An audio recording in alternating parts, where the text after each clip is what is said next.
Hello friends, welcome back to a channel. आज से ठीक 10 महीने पहले अक्टूबर मंथ में मैंने एक एनालिसिस की थी जो कि वीडियो चैनल पे पड़ी हुई है। उस टाइम पे क्या हुआ था कि उस टाइम पे निफ्टी 25,000 के आसपास थी और मैंने बताया था कि अभी निफ्टी जो है मतलब हेड एंड शोल्डर पैटर्न बना रही है और 24,000 का एक टारगेट आ रहा है। और उसका जो मेन लॉजिक था वो ये था कि यहाँ से हेड एंड शोल्डर पैटर्न बन रहा था और यहाँ से ही रैली स्टार्ट हुई थी, मतलब ऑलमोस्ट 24,000 के लेवल से। तो वो उस टाइम पे था, बट उसके कुछ वीडियोस के बाद मुझे रियलाइज़ हो गया कि मतलब ये 24,000 का लेवल लोएस्ट नहीं है और यहीं तक निफ्टी नहीं रुकने वाली है, इसके नीचे भी निफ्टी आएगी। फिर उसके बाद से अदर वीडियोस में मैंने डाले हैं, मतलब अदर वीडियोस में उसके बाद से मैंने बताया कि निफ्टी 22,000 तक आ सकती है। उसके पीछे लॉजिक था कि ये जो लेवल दिख रहा है आपको काफ़ी टाइम तक चला है, मतलब ऑलमोस्ट अगर देखें तो दिसंबर से लेकर जून तक मार्केट यहाँ तक साइडवेज थी। मतलब ऑलमोस्ट अगर देखें तो 22,000 के रेंज से 22,500 और 22,700 तक ही, मतलब 700-800 हज़ार पॉइंट में ही 6 महीने बिताए हैं निफ्टी ने। तो इस रीज़न से पता चला कि मतलब यहाँ पे एक अच्छा सपोर्ट है। तो इन फ्यूचर क्या होगा कि इन फ्यूचर यहीं इसी जोन के आसपास निफ्टी अगर फॉल करती है तो इसी जोन के आसपास सपोर्ट लेगी, फिर रिवर्सल आएगा। और हुआ भी सेम वैसे। अभी अगर हम रिसेंटली देखें तो मार्च में ये लेवल आया था और मार्केट यहीं से रिवर्सल भी लिया। मार्केट ने रिवर्सल लिया यहीं इसी जोन के आसपास से।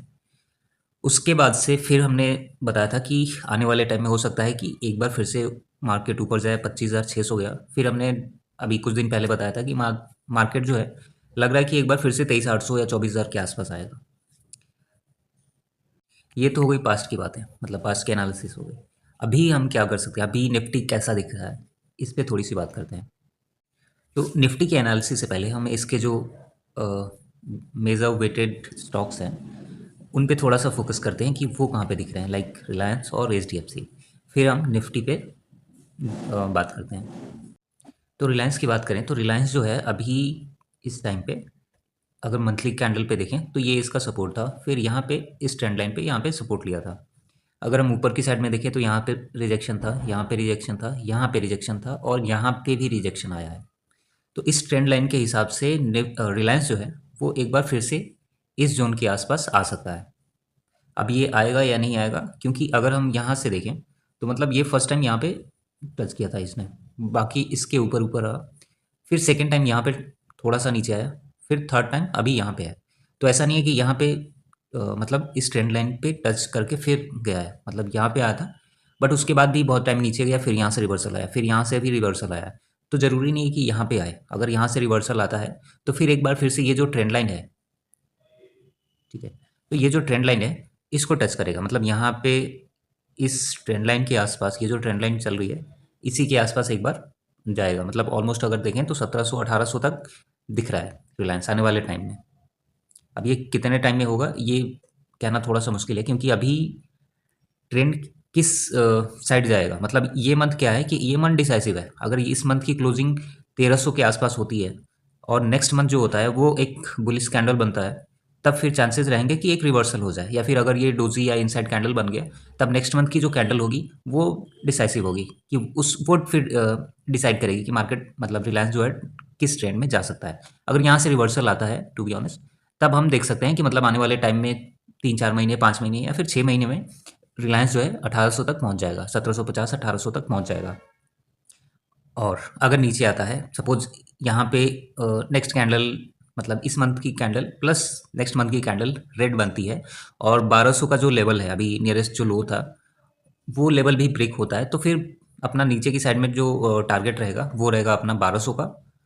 और उसके बाद से अगर 1200 का लेवल, मतलब इस ट्रेंड लाइन के हिसाब से 1200 का लेवल आ रहा है, अगर रिलायंस नीचे आता तो यहाँ से 150 पॉइंट नीचे आ सकता है। बट ऊपर की साइड में हमें, मतलब जो रिस्क एंड रिवॉर्ड है काफ़ी अच्छा है। ठीक है, तो रिलायंस क्या है कि रिलायंस काफ़ी अच्छा स्टॉक है। अभी एजीएम मीटिंग भी हुई थी तो उन्होंने बहुत सारे नए प्रोडक्ट्स लॉन्च कर रहे हैं, जैसे जियो ग्लास, जियो एआई। बेसिकली क्या है कि अब रिलायंस जो है वो पेट्रोकेमिकल के नाम से नहीं जाना, मतलब वो जो एक टिपिकल थॉट थी कि ना रिलायंस का नाम है, रिलायंस मतलब ऑयल रिफाइनरी वगैरह, तो वो उस चीज़ को चेंज करना चाहता है। वो जो इमेज है उसको चेंज करना चाहता है, जो कि बहुत ही अच्छी बात है। इंडिया के लिए भी अगर रिलायंस इनिशिएटिव लेता है एआई में स्टार्ट करने के लिए, अभी मेटा के साथ उनका वेंचर स्टार्ट होगा, तो बहुत अच्छी चीज़ है। ठीक है, as a Reliance shareholder और एज ए इंडियन सिटीज़न, मतलब इंडिया के लिए भी काफ़ी अच्छा है। जॉब्स की जो अपॉर्चुनिटी है वो क्रिएट होंगी। तो अभी क्या है कि अभी हम दो चीज़ें देख रहे हैं यहाँ पे। अगर नीचे आता है रिलायंस तो 1200 तक आ सकता है, बट अगर यहाँ से एक रिवर्सल आता है तो हम 1800 1900 तक का टारगेट देख रहे हैं रिलायंस में। अगर हम एच बैंक की बात करें तो एच बैंक में यहाँ पे रिजेक्शन आया था, यहाँ पे रिजेक्शन आया था, फिर उसके बाद से यहाँ पे रिजेक्शन आया है। बट अगर हम यहाँ पे देखें तो यहाँ पे सपोर्ट मिला है, फिर यहाँ पे सपोर्ट मिला है, फिर कुछ टाइम पहले यहाँ से एक रिवर्सल आया था, यहाँ से भी रिवर्सल आया था। तो अगर एच बैंक थोड़ा सा भी नीचे आता है, लाइक यहाँ पे एक थोड़ा सा मतलब एक रेजिस्टेंस था, तो अगर 900 के लेवल से ऊपर चला जाता है, मतलब इस मंथ की जो कैंडल है बहुत ज़्यादा है, मतलब सेलिंग है, और अगर इस लेवल पे मतलब 900 के लेवल पे आती है एच बैंक और उसके बाद से थोड़ा सा रिवर्सल आता है, तब अच्छा होगा। अदरवाइज़ अगर ट्रेंड लाइन के हिसाब से बात करें तो ट्रेंड लाइन काफ़ी नेगेटिव शो कर रहा है। मतलब यहाँ पे अभी रिसेंटली रेजिस्टेंस फेस किया है और इसका जो नियरेस्ट सपोर्ट दिख रहा है वो 900 के लेवल पे दिख रहा है। अगर वो लेवल ब्रेक होता है फिर 850 हमें देखने को मिल सकता है एच बैंक में, और फिर जाके कहीं ब्रेकआउट आएगा। मतलब अगर हम देखें तो ये ट्रेंड लाइन के हिसाब से यहाँ तक गया, फिर अभी डाउन साइड आ रहा है, तो डाउन साइड या तो 900 आने के बाद से एक रिवर्सल आए, ठीक है, 900 आने के बाद से एक रिवर्सल आए, फिर हम 1100 के टारगेट के लिए मार्क कर सकते हैं, 1100 1150 तक का। बट अगर 900 का लेवल ब्रेक होता है फिर हमें 850 तक आ सकता है, क्योंकि ट्रेंड लाइन या तो बीच में कहीं से रिवर्सल है, जैसे यहाँ पे आया था रिवर्सल एक,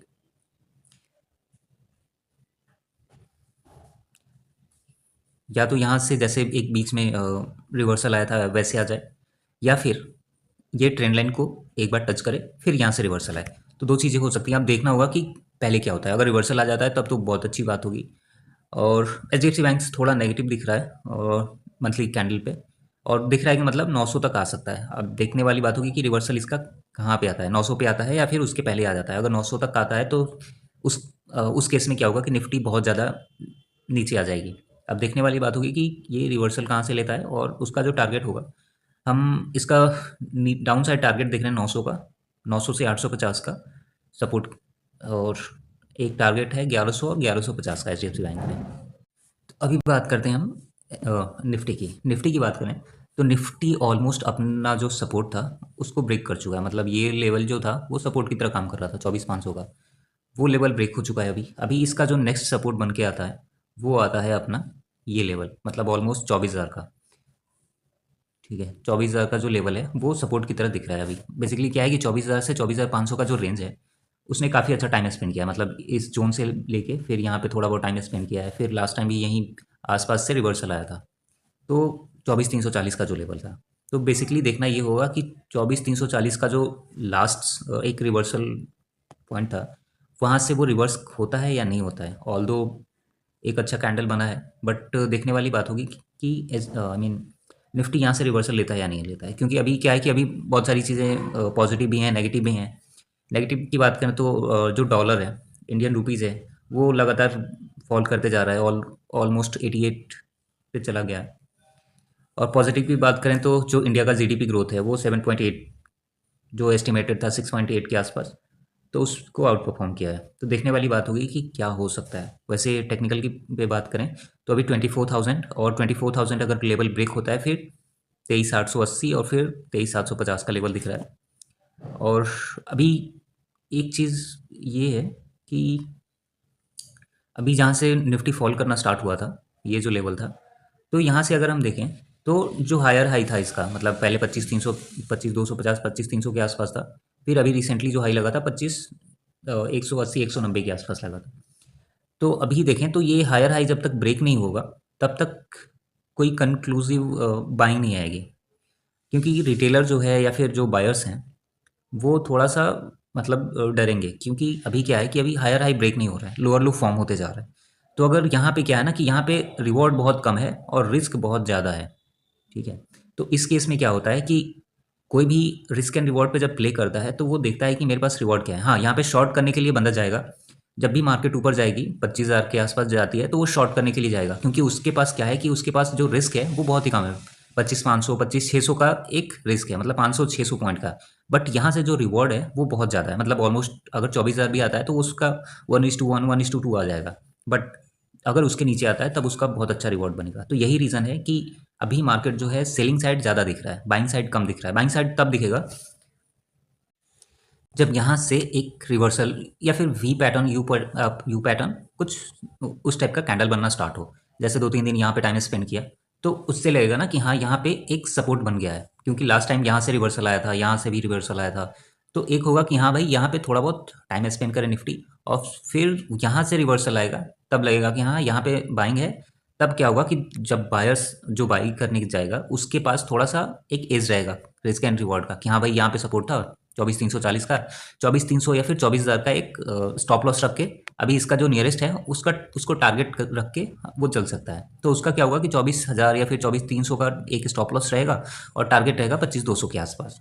तो ऐसे कर सकता है। बट अगर यहाँ पे टाइम स्पेंड नहीं करती है निफ्टी और यू शेप या वी शेप रिकवरी नहीं होती है, फिर वो सेलिंग की तरफ ही जाएगा, और सेलिंग की तरफ उसका रिस्क एंड रिवॉर्ड बहुत ज़्यादा है। अगर आप देखोगे तो यहाँ पे एक छोटा सा स्टॉप लॉस है, 5 मतलब कुछ पॉइंट का बेसिकली। अगर मार्केट यहाँ से रिवर्सल लेती है और फिर यहाँ पे जाती है तो यहाँ पे शॉर्ट करने के उसके पास एक रीज़न है, एक लॉजिक है कि मुझे यहाँ पे एक छोटा सा स्टॉप लॉस रखना है। और अगर मार्केट मेरे फेवर में आया तो मुझे 1:5 1:10 तक मिल सकता है, जो कि मतलब यहाँ पे भी इस जोन पे भी हुआ, यहाँ पे भी हुआ। तो आने वाले टाइम में मुझे लगता है कि अगर जब भी एक रिकवरी आएगी ना 25,000 के लेवल पे जाएगी तो वहाँ से थोड़ा बहुत सेलिंग देखने को मिलेगा ही मिलेगा। अब देखने वाली चीज़ है कि यहाँ से रिवर्सल कितने टाइम में आता है, अगर रिवर्सल आता भी है या नहीं, ये भी देखने वाली बात होगी।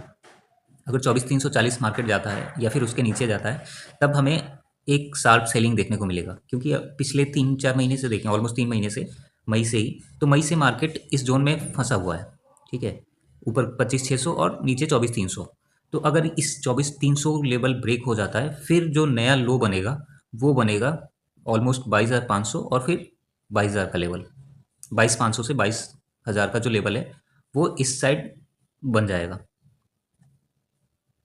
अभी हम अगर मंथली कैंडल या फिर वीकली कैंडल भी देखें तो हमें साफ दिख रहा है कि यहाँ पे एक डबल टॉप बनने की तैयारी हो रही है। मतलब डबल टॉप ऑल दो बन गया है, बट इसका कंफर्मेशन तभी होगा जब ये लेवल ब्रेक होगा। और ये लेवल काफ़ी दूर है, मतलब 22,000 का जो लेवल है अभी काफ़ी दूर है, ऑलमोस्ट 2,000 पॉइंट, 2,000-2,500 पॉइंट के आसपास है। तो इतना बड़ा फॉल देखने को मतलब मुझे नहीं लगता कि अभी होगा, नहीं होगा। ठीक है, अगर हम इसका ट्रेंड लाइन भी ड्रॉ करें तो इस मतलब ये इसके आसपास दिखता है। अगर मार्केट साइडवेज भी रहा तभी हमें 22 आई मीन 23,500 24,000 के रेंज में दिख रहा है। देखो दो चीज़ें होती हैं, एक या तो जो डबल टॉप बना है वो कंफर्मेशन हो जाए, ठीक है, या फिर ये जो ट्रेंड लाइन जाएगा यहाँ से, ये जो ट्रेंड लाइन जा रहा है यहाँ पे सपोर्ट लिया तो यहाँ पे सपोर्ट ले ले, मतलब 23,600 23,500 इवन 24,000 के आसपास। बट वीकली कैंडल यहाँ आते आते यहाँ पे सपोर्ट लें फिर एक रिवर्सल आए। ठीक है, तो मैं जिस रिवर्सल की बात कर रहा था वो ये ऑप्शन आ सकता है कि मार्केट थोड़ा सा और नीचे आए फिर वहाँ से रिवर्सल आए, ताकि ये जो ट्रेंड लाइन है इस पे आके थोड़ा सा एक सपोर्ट दिखे और सपोर्ट बन के फिर रेजिस्टेंस मतलब ऊपर की साइड में जाए। तो दो ही सिनेरियो हैं, या तो एक अगर नीचे आएगा तो ये देखना होगा कि ये जो ट्रेंड लाइन जाएगा इस पे सपोर्ट ले रहा है कि नहीं। अगर सपोर्ट यहाँ पे नहीं ले रहा है फिर हमारा सेकंड कंफर्मेशन इस पे होगा 22,000 के लेवल पे, अगर नीचे की साइड आता है तो। अगर ऊपर की साइड यहाँ से रिवर्सल लेता है तब इन फ्यूचर क्या होगा कि एक ट्रिपल टॉप बनना स्टार्ट होगा, और फिर आने वाले मतलब कुछ टाइम में, मतलब 6 महीने साल भर बाद जब करेक्शन होगा तो बहुत शार्प करेक्शन होगा। और उस टाइम पे हो सकता है कि मतलब 22,000 या फिर 20,000 के मतलब 20,000 22,000 का लेवल हमें देखने को मिल जाए। तो आज के लिए इतना ही। और अभी हम दो चीज़ें दिमाग में रख सकते हैं, एक या तो डाउन साइड है तो 24,000 का लेवल जो है उसके आसपास एक रिवर्सल पैटर्न दिखे, ट्रेंड लाइन के थ्रू हो या फिर किसी और रीज़न से हो। और दूसरी चीज़, अगर 24,000 भी ब्रेक हो जाता है फिर हमें 22,000 के लिए, मतलब ऑल दो 23,000 और फिर 22,000 के लिए प्रिपेयर रहना पड़ेगा। बट अगर यहाँ से रिवर्सल आता है, तुरंत रिवर्सल आ जाता है इस वीक, तब फिर हमें वेट करना होगा कि 25,000 का लेवल ब्रेक हो, 25,000 फिर 25,600 का। पहला तो रहेगा 25,000 का, 25,000 का लेवल जैसे ही ब्रेक होगा फिर हम वेट करेंगे 25,600 का, क्योंकि 25,000 जैसे ब्रेक होगा आप बाइंग नहीं कर सकते। आप जैसे बाइंग करोगे, सेलर्स बैठे हैं, वो जब तक हायर हाई ब्रेक नहीं होगा तब तक एंट्री करना थोड़ा सा रिस्की हो सकता है, तो वेट करो 25,000 का। हाँ, कैपिटल साइज़ छोटा कर सकते हो अगर मतलब फोमो में हो तो, ठीक है। कैपिटल साइज़ छोटा करके थोड़ा सा रिस्क लेके कर सकते हैं। बाकी ऑल दो वेट करो 25,000 का और 25,600 का।